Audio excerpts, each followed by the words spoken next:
Pernahkah Anda melihat kapal pesiar raksasa membelah lautan dari kejauhan? Ya, tentu. Kelihatan sangat megah kan? Betul sekali. Yang terlihat oleh mata kita hanyalah kemegahannya. Laju yang kencang memecahkan rekor, layar yang mengembang sempurna, dan jalurnya yang lurus membelah ombak. Semuanya terlihat sangat impresif di atas kertas log pelayaran. Tapi coba Anda turun ke ruang mesin di lambung kapal itu. Realitasnya seringkali sangat jauh berbeda. Anda mungkin akan melihat kru yang kelelahan menambal kebocoran. Ah, iya. Atau mesin yang mulai tersendat. Tepat, mesin yang tersendat karena kurang pelumas dan suhu ruangan yang mencekik. Ada jarak yang luar biasa jauh antara statistik yang dilaporkan di anjungan kapal dengan kenyataan real yang dialami para pekerja di bawah sana. Welcome to the debate. Hari ini kita akan turun ke ruang mesin kapal ekonomi Indonesia. Baru-baru ini Badan Pusat Statistik merilis data yang menjadi headline di mana-mana. Ya, angka 5,61% itu kan? Betul. Ekonomi Indonesia pada triwulan pertama tahun 2026 ini tumbuh 5,61% secara tahunan. Di tengah dunia yang sedang bergejolak, angka makroekonomi ini sangat solid, bahkan melampaui ekspektasi banyak negara tetangga kita. Tapi sama seperti analogi kapal pesiar tadi, di balik angka PDB yang megah ini, data ketenaga kerjaan kita justru menunjukkan hal lain. Ada pergeseran masif tenaga kerja ke sektor informal. Sektor manufaktur yang seharusnya jadi motor pencipta kerja formal, malah stagnan. Nah, ini memunculkan satu pertanyaan sentral yang harus kita bedah. Apakah angka pertumbuhan makro yang tinggi ini sungguh punya makna substantif? Kalau kualitas pekerjaan yang dihasilkan ternyata makin rentan dan didominasi oleh sektor informal? Sebuah pertanyaan krusial. Dan kalau dari saya, angka pertumbuhan itu sebenarnya mengaburkan sebuah realitas pahit yang kita sebut sebagai jobless growth. Pertumbuhan tanpa penciptaan lapangan kerja yang berkualitas. Kesejahteraan real masyarakat di akar rumput sebenarnya sedang tergerus oleh rapuhnya kualitas pekerjaan mereka. Kalau dari perspektif saya, kita tidak bisa meremehkan angka 5,61% ini. Ini adalah fondasi makroekonomi yang esensial. Ini bukti resiliensi nyata, di mana mesin ekonomi kita berhasil menyerap tenaga kerja dalam jumlah masif. Menyerap, ya, tapi Dan secara konkret menekan angka pengangguran terbuka di negara ini. Ini buffer atau bantalan pertahanan yang menyelamatkan kita dari krisis yang lebih dalam. oke, saya paham. Anda melihatnya sebagai bantalan pertahanan. Tapi mari kita mulai dari angka makronya dulu. Bagi saya, klaim fondasi yang solid ini patut dipertanyakan. Mari kita lihat teguran keras dari para akademisi belakangan ini. Anda merujuk ke kritik dari LPM FEB UI? Betul sekali. LPM UI menyoroti bahwa klaim 5,61% ini sangat mungkin merupakan sebuah ilusi statistik. Kalau kita koreksi berbagai anomali data di dalamnya, pertumbuhan real kita kemungkinan besar cuma tertahan di kisaran 4,6 sampai 4,9% saja. Tapi bagi saya 5,61% ini bukan sekedar halusinasi statistik di atas kertas. Ini cerminan dari mesin ekonomi yang benar-benar memutar roda kehidupan. Memutar roda kehidupan yang seperti apa dulu? Bukti paling konkretnya ada di tingkat pengangguran terbuka. Angka itu berhasil kita tekan turun menjadi 4,68%. Ada puluhan ribu orang yang keluar dari status pengangguran, menyisakan sekitar 7,2 juta orang. Di waktu yang sama, konsumsi rumah tangga kita tumbuh solid di atas 5%. Pengangguran turun ya, tapi yang paling mengkhawatirkan bukan sekedar angkanya, tapi nasib manusianya. Hanya sekitar 40% pekerja kita yang punya status formal saat ini. Sisanya, hampir 60% terdampar di sektor informal. Tapi kita tidak bisa mengabaikan intervensi negara. Program makan bergizi gratis misalnya. Itu dieksekusi lewat puluhan ribu dapur umum dan berhasil menyerap hampir 1 juta tenaga kerja langsung. Itu multiplier efek yang sangat real kan? Saya tidak membantah ada orang yang akhirnya punya kegiatan dari program itu. Tapi kembali ke poin informalitas tadi. Mereka terpaksa bekerja di sektor berproduktivitas sangat rendah, tanpa jaminan kesehatan, tanpa kepastian kontrak, hanya sekedar untuk bisa makan hari ini. Itulah definisi sesungguhnya dari jobless growth. Tunggu sebentar. Anda mengutip LPM UI dan menyebut ini ilusi statistik. Tapi kita tidak bisa menutup mata dari komponen utama pembentuk PDB itu sendiri. BPS melaporkan bahwa investasi atau pembentukan modal tetap bruto kita tumbuh hampir 6%. Ya, investasi masuk, tapi Dan pengeluaran pemerintah melesat melampaui 20%. Ini bukan angka yang dikarang. Ini adalah realisasi proyek fisik, pembangunan infrastruktur, pencairan THR, dan uang operasional program nasional yang benar-benar masuk ke sistem perbankan. Masalahnya ada pada metodologi pencatatannya yang kontradiktif. Ini yang membuat angka headline itu jadi menyesatkan. Mari kita bedah lebih dalam ke mesin penggerak PDB-nya. BPS mengklaim sektor industri pengolahan atau manufaktur tumbuh 5,04%. Kedengarannya bagus kan? Pabrik berproduksi. Ya, itu indikator yang positif. Tapi coba perhatikan data sektor penyedia utamanya. Sektor listrik, gas, dan air. Sektor energi ini justru terkontraksi, alias minus hampir 1%. Bagaimana ceritanya secara mekanis, output pabrik bisa meningkat di atas 5%, sementara pasokan energi yang menggerakkan mesin-mesin pabrik itu justru menyusut? Ini tidak masuk akal. Anomali sektoral. Sangat anomali, belum lagi pada data impor kita yang anjlok tajam hampir 20%. Bentar, soal impor. Secara rumus perhitungan PDB, kontraksi impor itu memang otomatis akan menambah angka PDB kita. PDB itu kan konsumsi, ditambah investasi, ditambah pengeluaran pemerintah, ditambah ekspor, lalu dikurangi impor. Tepat. Karena impor adalah komponen pengurang, penurunan impor otomatis membuat PDB terlihat lebih besar. Itu matematika dasar. Nah, Anda baru saja menyentuh inti masalahnya. Secara matematika dasar PDB, betul. Impor yang anjlok akan mendongkrak angka pertumbuhan. Tapi mari kita terjemahkan matematika itu ke dunia nyata. Struktur impor Indonesia itu tidak didominasi oleh barang konsumsi, seperti baju atau parfum kan? Mayoritas memang bahan baku dan barang modal. Persis. Mayoritas impor kita adalah bahan baku untuk industri lokal. Jadi kalau impor kita anjlok hampir 20%, apa artinya? Artinya, pabrik-pabrik kita sedang berhenti membeli bahan baku. Mereka sedang mengerem produksi karena melihat pasar lesu. Saya mengerti maksud Anda. Jadi angka 5,61% itu digelembungkan oleh impor yang turun tajam dan inkonsistensi data energi, bukan karena industri kita sedang berlari kencang. Oke, saya menangkap argumen anomali sektoral itu. Tapi begini, apakah ketidaksinkronan data energi dan fluktuasi impor itu cukup untuk mendiskreditkan seluruh narasi pertumbuhan? Padahal di sisi lain, sektor jasa seperti penyediaan akomodasi dan makan minum tumbuh luar biasa di atas 13%. Tumbuh pesat ya? Ini menunjukkan roda ekonomi kelas menengah dan bawah berputar sangat kencang. Dan kembali lagi ke investasi, PMTB kita tumbuh hampir 6%. Bukankah itu bukti nyata dari uang yang beredar dan aliran modal yang ditanamkan ke dalam negeri? Uangnya masuk, betul. Saya tidak bilang uangnya tidak ada. Tapi pertanyaannya, kemana larinya uang triliunan dari investasi itu? Kenapa tidak bermuara ke kantong para pencari kerja dalam bentuk pekerjaan formal yang layak? Karena ada lag atau jeda antara investasi dan pembukaan lapangan kerja. Bukan sekedar jeda. Disinilah kita harus bicara soal sebuah konsep yang sangat krusial, ICOR, atau Incremental Capital Output Ratio. Kita punya masalah besar karena ICOR kita sangat tinggi.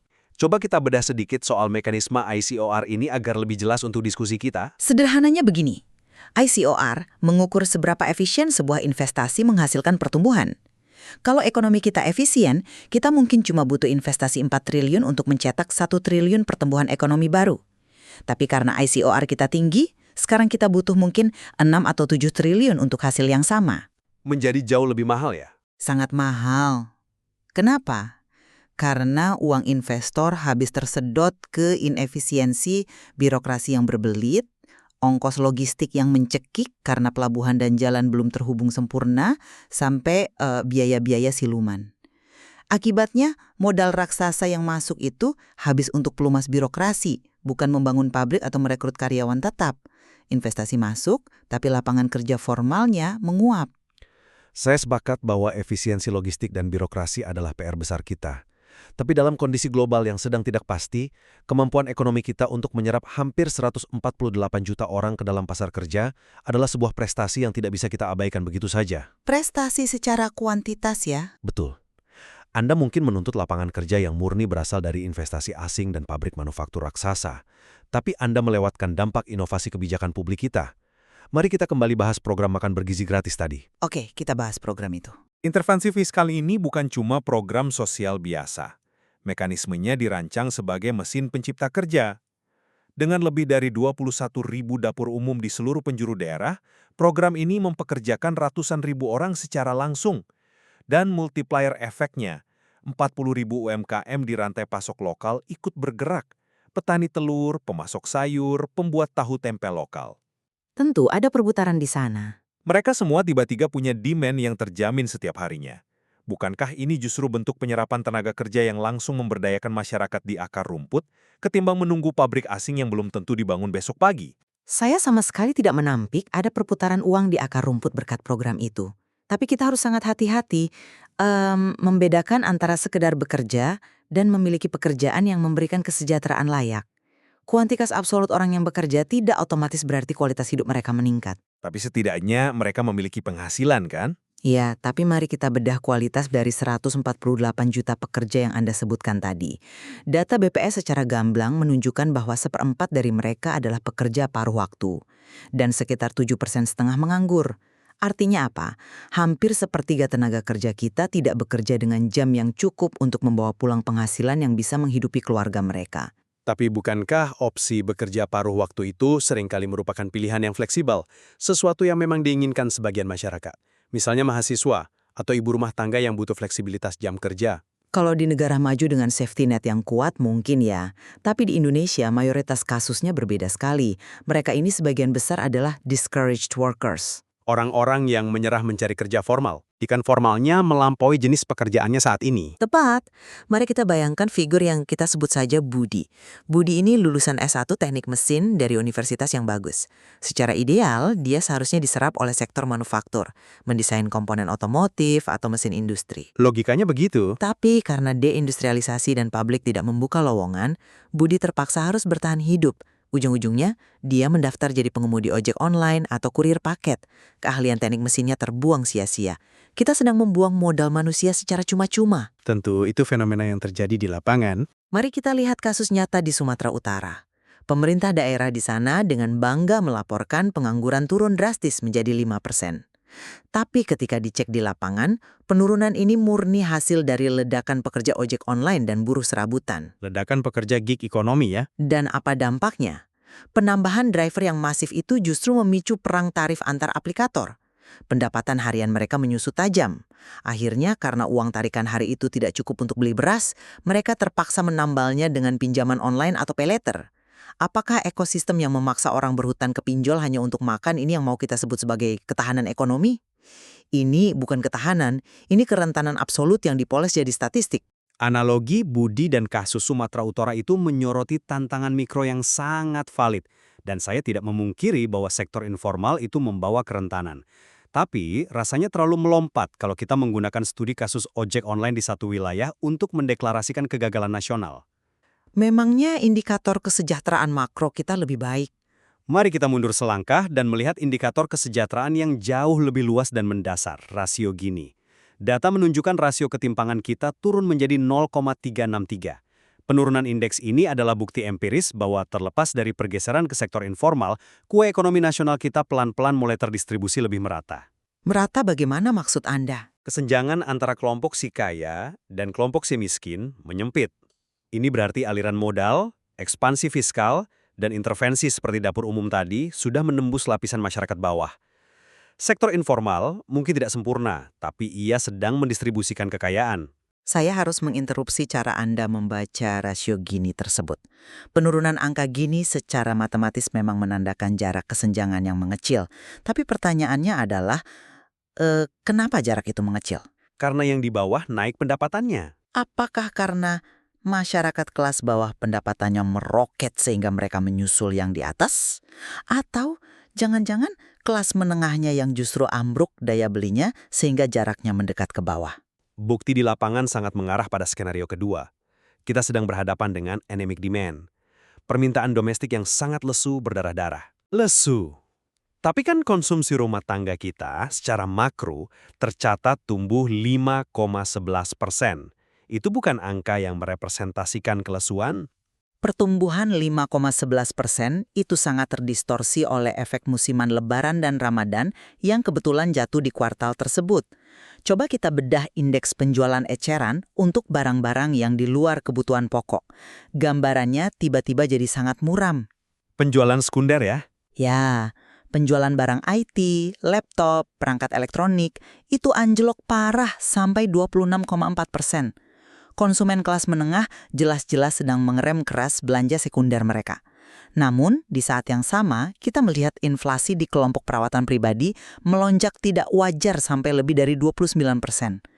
Ini adalah textbook dari fenomena psikologi ekonomi yang disebut lipstick effect. Maksudnya masyarakat beralih mencari pelarian ke barang-barang murah untuk kompensasi psikologis. Persis, saat orang-orang kelas menengah merasa tertekan secara finansial, tahu bahwa mereka tidak akan mampu membeli rumah atau mengganti laptop dalam waktu dekat, mereka mencari kemewahan kecil yang masih terjangkau untuk menjaga kewarasan. Seperti skincare atau kosmetik. Betul, mereka beli skincare, kosmetik, langganan streaming. Itu menjelaskan kenapa inflasi perawatan pribadi meroket. Selain itu, perhatikan porsi pendapatan yang ditabung oleh konsumen, atau saving to income ratio. Angkanya melonjak menjadi 18,2%. Jangan sampai kita keliru membaca ini. Kenapa keliru? Bukankah menabung itu hal yang baik? Laporan ekonomi sepakat bahwa ini bukanlah indikator masyarakat kita tambah kaya raya lalu berinvestasi. Ini adalah precautionary saving, tabungan kepanikan. Mereka memangkas konsumsi besar dan menahan uang kas seadanya, karena takut tiba-tiba di PHK bulan depan, atau karena tagihan listrik dan pangan melonjak. Saya paham arah argumen Anda. Tapi coba kita lihat dari sisi ini. Mengasumsikan kenaikan rasio tabungan secara otomatis murni sebagai kepanikan, rasanya seperti melihat nahkoda yang menurunkan layar kapalnya saat melihat angin kencang. Lalu kita simpulkan kapal itu pasti akan tenggelam. Bukankah itu keliru? Tergantung seberapa kencang badainya.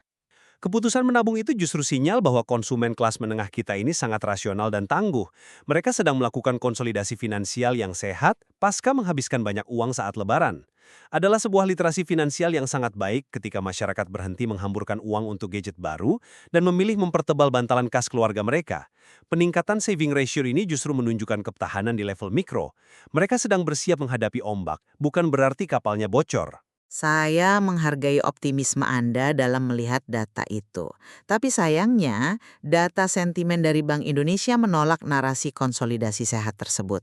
Kalau kita lihat indeks ekspektasi penghasilan untuk 6 bulan ke depan, khususnya pada kelompok menengah dengan pengeluaran 1 hingga 3 juta rupiah, grafiknya terus menukik turun. Indeks ekspektasinya menurun. Kalau mereka sekedar menabung untuk konsolidasi sehat yang rasional, ekspektasi mereka terhadap masa depan tidak akan sepesimis ini. Mereka tahu secara real bahwa upah mereka stagnan, sementara inflasi pangan diam-diam menggerogoti isi dompet mereka.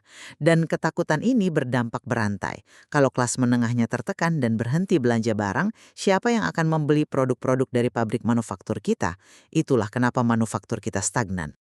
Tentu, saya tidak menyangkal bahwa kelas menengah kita sedang menghadapi tekanan. Itu adalah fenomena global pasca pandemi dan akibat disrupsi rantai pasok dunia.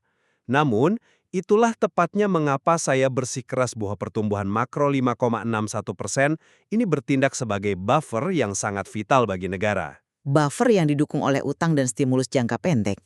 Buffer yang memberikan ruang napas fiskal. Kita telah membedah berbagai sisi mekanismenya hari ini, dan saatnya kita menarik benang merahnya. Dari sudut pandang saya, pertumbuhan ini memberikan ruang napas fiskal yang luar biasa penting bagi negara. Tanpa PDB yang stabil, pemerintah tidak akan punya kapasitas untuk menyerap kejutan ekonomi, apalagi mengeksekusi intervensi masif. Tapi apakah itu cukup berkelanjutan? Setidaknya program dapur umum yang menghidupi jutaan orang tadi tidak bisa berjalan kalau makroekonomi kita kolaps. Di tengah lautan ekonomi global yang sedang bergejolak parah, fakta bahwa kapal kita masih berlayar tegak dan pengangguran terbuka terus ditekan adalah sebuah kemenangan ketahanan yang patut diakui. Kalau dari sudut pandang saya, benang merah diskursus kita hari ini adalah keharusan untuk berani menatap realitas yang jauh melampaui angka headline tersebut. Kesimpulan saya, tanpa ada perbaikan yang radikal di sektor manufaktur formal dan resolusi masalah ICOR tadi, angka 5,61% ini berisiko besar hanya menjadi ilusi statistik sesaat. Ilusi yang Anda sebutkan di awal tadi. Ya, angka itu digerakkan oleh anomali penyusutan bahan baku impor dan stimulus jangka pendek. Tapi warisan struktural yang ditinggalkannya adalah kerentanan akut. Jobless growth bukan sekedar istilah di buku teks ekonomi. Ini adalah realitas jutaan si Budi di luar sana yang terpaksa masuk ke ekosistem kerja paruh waktu dan ojek online tanpa jaminan hari tua. Kapal kita mungkin terlihat melaju kencang, tapi kita tidak bisa terus-menerus bergantung pada ekonomi musiman dan bantuan sosial semata. Meskipun kita memulai dari titik tolak yang berbeda dalam memaknai 5,61% ini, saya pikir diskusi ini justru membawa kita pada satu titik konvergensi yang krusial. Sepanjang perdebatan ini, kita ternyata berdua bersepakat pada satu ancaman struktural, masalah ICR yang terlalu tinggi dan mesin pencipta kerja formal kita yang macet. Tepat sekali. Triliunan rupiah investasi asing maupun domestik terus mengalir masuk, tapi ekosistem birokrasi dan infrastruktur kita terlampau inefisien untuk mengubah modal tersebut menjadi nilai tambah dan pabrik-pabrik baru. Ya, dan efisiensi itu adalah kunci yang harus segera dibenahi. Kalau kita tidak menyelesaikan masalah ini, kita sedang membiarkan terjadinya deindustrialisasi dini. Sektor manufaktur kita mandek di angka kontribusi sekitar 19% terhadap PDB, padahal kita belum menjadi negara maju. Dan itu sangat berbahaya. Sangat. Ini alarm peringatan. Kalau mesin industri tidak direvitalisasi, kita akan tergelincir ke dalam jebakan middle income trap, selamanya tertahan jadi negara berpendapatan menengah. Dan lebih buruk lagi, risiko stagflasi yang selalu jadi momok. Stagflasi adalah mimpi buruk ekonomi yang harus dihindari dengan segala cara. Bayangkan sebuah kondisi di mana harga-harga barang terus merangkak naik karena inefisiensi produksi, sementara di sisi lain ekonominya mandek dan lapangan kerja tidak bertambah. Itulah jebakan maut dari jobless growth. Kombinasi yang sangat mematikan bagi kesejahteraan real. Stabilitas sebuah kapal itu pada akhirnya tidak hanya dinilai dari seberapa kokoh lambungnya menerjang ombak besar, tapi dari presisi kalibrasi mesin di dalamnya. Kalau kru di bawah sana kelelahan dan mesin tidak efisien, rekor kecepatan di anjungan itu hanya akan mempercepat kerusakan sistem secara keseluruhan. Sebuah penutup yang menohok namun sangat perlu direnungkan. Esensi dari perbincangan kita hari ini adalah bahwa untuk benar-benar memahami ekonomi, kita dituntut untuk sanggup menggenggam dua realitas kompleks secara bersamaan. Di satu sisi, ada kebanggaan yang rasional atas ketahanan indikator makroekonomi kita di tengah badai global, namun di sisi lain, ada urgensi yang sangat mendesak terkait krisis kualitas hidup dan ketenaga kerjaan di tingkat mikro. Betul. Dan ada begitu banyak hal di dalam materi ekonomi ini yang masih bisa kita eksplorasi lebih jauh. Tentu saja. Kami di sini tidak bermaksud untuk mendikte kesimpulan tunggal, apalagi mendeklarasikan narasi siapa yang paling benar. Tujuan utama diskursus ini adalah membentangkan seluruh mekanismenya di hadapan Anda, agar Anda bisa menimbangnya dengan kritis. Apakah kita sungguh sedang berlayar dengan kapal pesiar yang tangguh menuju kemakmuran, atau sekedar menunda perbaikan krusial di ruang mesin yang kapan saja bisa meledak? Terima kasih telah menemani kami menyelami kompleksitas ini. Sampai jumpa di ruang The Debate selanjutnya.